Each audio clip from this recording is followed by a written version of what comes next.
Öruggur sigur í dag. Hvernig fannst þér leikurinn þróast?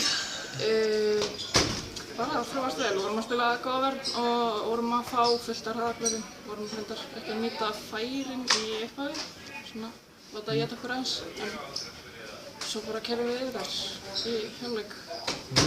Byrjunin á leiknum þá var svona frekar jafnt með liðunum, svona 3-1 og 5-2 og eitthvað, og svo stunguðu svolítið af.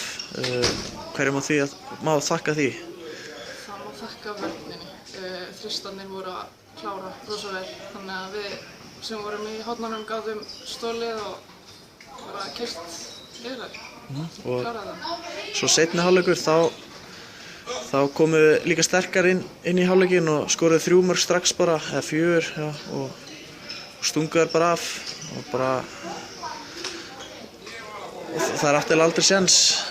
Nei, í rauninni ekki. Við vorum að spila bara með breiðan hóp og allar komu inn bara 100% og kláruðu sitt, þannig að bara rosalega flott. Þetta er ekki spil. Næsti leikur á móti Selfoss.